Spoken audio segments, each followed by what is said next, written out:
দ্রুত নির্বাচনের মাধ্যমে জনগণের সরকার ফিরিয়ে দিতে হবে বলছেন আমির খসরু। জানাবো নির্বাচন নিয়ে যে পথে এগোচ্ছে রাজনৈতিক দলগুলো। জামায়াত কর্মীকে পিটিয়ে দাঁত ভেঙে দিল ছাত্রলীগ নেতা কর্মীরা। এবং সর্বশেষ জানাবো অন্তর্বর্তী সরকার অনির্দিষ্টকাল ক্ষমতা থাকতে পারে না বললেন ডক্টর খন্দকার মোশাররফ। দর্শক শুনছিলেন সংবাদ শিরোনাম, এখন বিস্তারিত। দ্রুত নির্বাচনের মাধ্যমে জনগণের সরকার ফিরিয়ে দিতে হবে বলছেন আমির খসরু। বিএনপি স্থায়ী কমিটির সদস্য আমির খসরু মাহমুদ চৌধুরী বলেছেন, দ্রুত নির্বাচনের মাধ্যমে জনগণের সরকার প্রতিষ্ঠা করে ফিরিয়ে দিতে হবে। এর ব্যতিক্রম কিছু করার সুযোগ নেই। কেউ যদি মনে করে শেখ হাসিনা যেভাবে জনগণের মালিকানা কেড়ে নিয়েছিলেন, শেখ মুজিব বাকশালের মাধ্যমে যেভাবে জনগণের মালিকানা কেড়ে নিয়েছিলেন, তাহলে তার বিরুদ্ধে পুরো দেশের মানুষ দাঁড়িয়ে যাবে। খসরু বলেন, শেখ হাসিনার পতনের পর বাংলাদেশের মালিকানা নির্বাচনের মাধ্যমে জনগণের সরকার প্রতিষ্ঠা করে ফিরিয়ে দিতে হবে।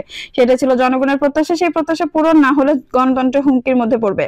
ফলে নির্বাচন বিলম্বিত হওয়ার সুযোগ নেই। জনগণ তাদের মালিকানা ফিরিয়ে না পেলে গণতন্ত্র আবারও মুখ থুবড়ে পড়বে বলে এমন আশঙ্কার কথা জানান বিএনপির এই নেতা। তিনি বলেন, কোন দল বা গোষ্ঠী যদি মনে করে আগামী দিনের পরিবর্তনের জন্য তাদের চিন্তা প্রতিফলন করবে এবং তারা সিদ্ধান্ত নেবে, তবে ভুল করবে। সংস্কারের প্রস্তাব বিএনপির আগে কেউ দেয়নি। খালেদা জিয়া 7 বছর আগে ভিশন 2030 ঘোষণার মাধ্যমে সংস্কারের প্রস্তাব দিয়েছিলেন, যা এখন সামনে আসছে। শেখ হাসিনা পতনের 1.5 বছর আগে 31 দফা দিয়েছেন বিএনপি। ঘুরে ফিরে সেগুলো আসছে, নতুন কোনো আলোচনা নেই।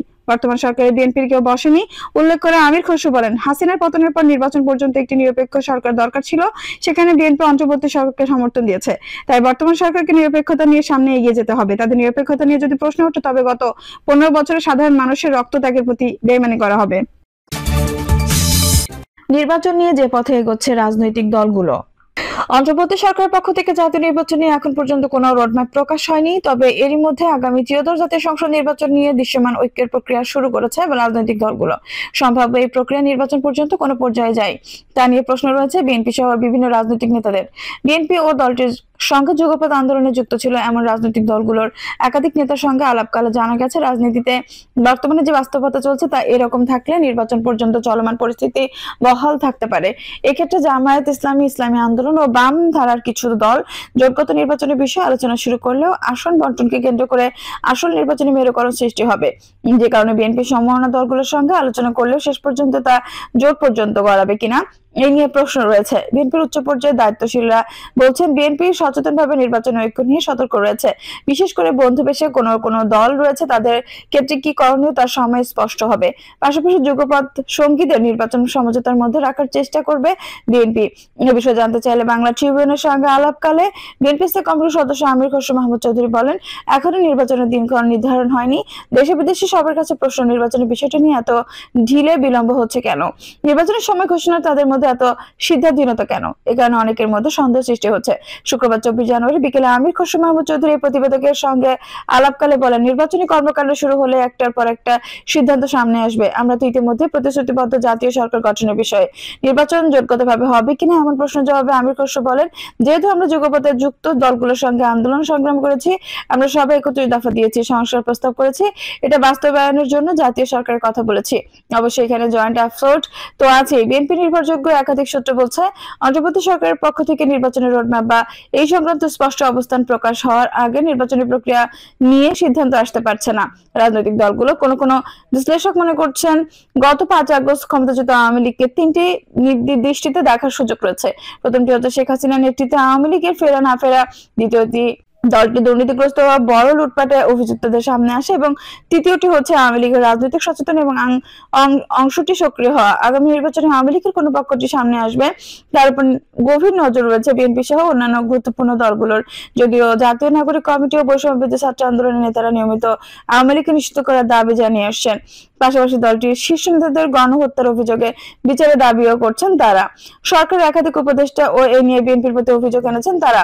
বলছেন, তলে তলে দলটির একটি অংশ আওয়ামী লীগের সঙ্গে যোগাযোগ রেখেছে। এদিকে শুক্রবার সন্ধ্যায় আওয়ামী লীগের ভেরিফাইড ফেসবুক পেজে প্রচারিত একটি স্ট্যাটাসে দলের কেন্দ্রীয় কার্যনির্বাহী কমিটির সদস্য মোহাম্মদ আলী আরাফাত উল্লেখ করেন, একটি নতুন তত্ত্বাবধায়ক সরকারের অধীনে হতে হবে পরবর্তী নির্বাচনে অংশগ্রহণকারী সব দল এবং ব্যক্তিদের জন্য যেন সমান সুযোগ থাকে সেই পরিবেশ তৈরি করতে হবে। আওয়ামী লীগের সকল নেতাকর্মীদের বিরুদ্ধে দেওয়া মিথ্যা মামলা প্রত্যাহার করতে হবে, রাজবন্দীদের মুক্তি দিতে হবে এবং জঙ্গি এবং শীর্ষ সন্ত্রাসীদের গ্রেফতার করতে হবে। জনগণের দ্বারা নির্বাচিত সংসদ প্রয়োজনীয় সংস্কার কর্মসূচি বাস্তবায়ন করবে। নির্বাচন সংসদের সংখ্যাগরিষ্ঠ দল সরকার গঠন করবে এবং দ্বিতীয় বৃহত্তম দল সংসদে বিরোধী দলের আসনে বসবে।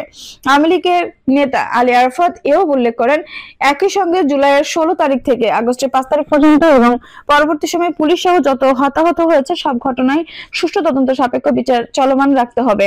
তদন্ত ও বিচার প্রক্রিয়ার মাধ্যমে যে দোষী প্রমাণিত হবে তার শাস্তি নিশ্চিত করতে হবে। এই বিষয়ে জানতে চেয়ে অন্তর্বর্তী সরকার গঠিত একাধিক কমিশনের প্রধান স্বপরিচয়ে উদ্ধৃত হয়ে রাজি হননি। তবে কোন কমিশন সদস্য মনে করেন, আওয়ামী লীগকে নির্বাচনের বাইরে রাখলে অংশগ্রহণমূলক নির্বাচনের জন্য বিগত 16 বছর ধরে যে রাজনৈতিক বিরোধিতা আন্দোলন চলছে তার ফলাফল তাহলে কি? এক্ষেত্রে ফ্যাসিস্ট সরকারকে সরাতে জুলাই আগস্ট আন্দোলনের ছাত্র জনতা ও রাজনৈতিক কর্মীদের মৃত্যুর পরও সহিংসতার আশঙ্কা জাগিয়ে রাখবে। জামায়াত কর্মীকে পিটিয়ে দাঁত ভেঙে দিল ছাত্রলীগ নেতা কর্মীরা।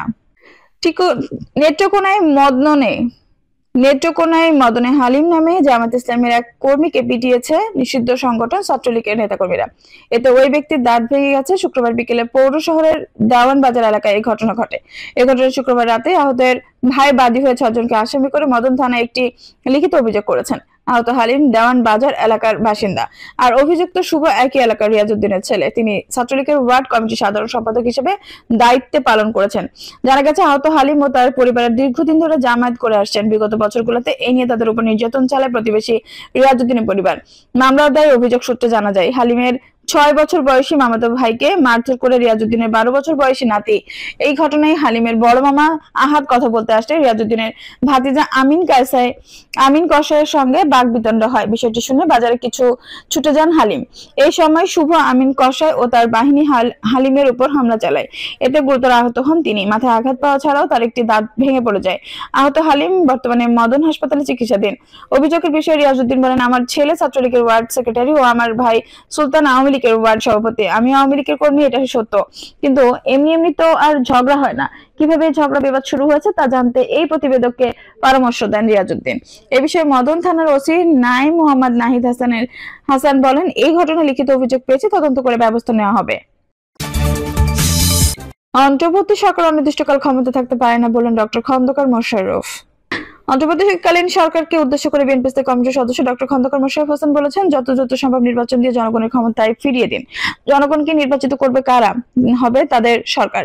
নির্বাচিত সরকার হতে হবে এদেশের স্থায়ী সরকার। অন্তর্বর্তীকালীন সরকার অনির্দিষ্টকালের জন্য ক্ষমতায় থাকতে পারে না।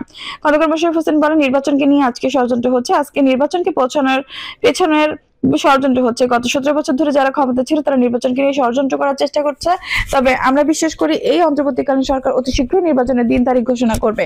এরপরে জনগণ নির্বাচনমুখী হবে। জনগণ যখন নির্বাচনমুখী হয়ে যাবে তখন আর কোনো ষড়যন্ত্র কাজে দিবে না। জনগণই সকল ষড়যন্ত্র মোকাবেলা করবে। অতএব অনতিবিলম্বে নির্বাচন দেন। বিএনপি কমিটির সদস্য বলেন, এখন সংস্কারের কথা বলা হচ্ছে। সংস্কার তো বিএনপি 1 বছর আগে 31 দফার মাধ্যমে জনগণের কাছে দিয়েছে। সংস্কার নির্ধারিত সময়ের মধ্যে শেষ হতে পারে না। এই সরকার বলছে তারা নাকি নির্ধারিত সময়ের মধ্যে সংস্কার করবে। এটা হতে পারে না। সংস্কার একটি চলমান প্রক্রিয়া। অতএব আমরা সংস্কারও চাই, কিন্তু অগ্রাধিকার দিতে হবে নির্বাচনকে। খন্দকার মোশাররফ আরো বলেন, অনেকে দাবি করতে চান যে জুলাই আগস্টে এই স্বৈরাচার সরকারের পতন হয়েছে, দেশে গণতন্ত্র ফিরে পেয়েছে, কিন্তু এই আন্দোলন গত 17 বছর যাবত চলেছে। এটা কেউ অস্বীকার করতে পারবে না। তিনি বলেন, যে কোনো আন্দোলন সফল হতে হলে এর পেছনে দীর্ঘ ইতিহাস থাকে। জুলাই আগস্টে যে আন্দোলন সফল হয়েছে, এই আন্দোলনে বিএনপির দীর্ঘ সময়ের রেকর্ড রয়েছে। এটা অস্বীকার করার সুযোগ নেই। অতএব এই আন্দোলনে বিএনপি অংশগ্রহণের দাবিদার। তিনি আরো বলেন, এদেশের জনগণ এই আন্দোলনকে সফল করার পরে আন্দোলনের সফল হিসেবে যারা ক্ষমতা এসেছেন তারা কোনো জনগণের নির্বাচিত সরকার নয়, তারা এই আন্দোলনের ফসল এবং তারাও দাবি করে তারা নিরপেক্ষ অন্তর্বর্তীকালীন সরকার। বিএনপির পক্ষ থেকে আমরা এই সরকারকে সমর্থন করেছি। দর্শক, এই ছিল এখনকার সর্বশেষ সংবাদ। দেশটা ভালো লাগলে অবশ্যই একটা লাইক দিন, কমেন্ট মূল্যবান মতামত জানান। সবসময় আমাদের পাশে থাকতে সাবস্ক্রাইব করে বেল বাটনটি অন করে রাখুন। ধন্যবাদ।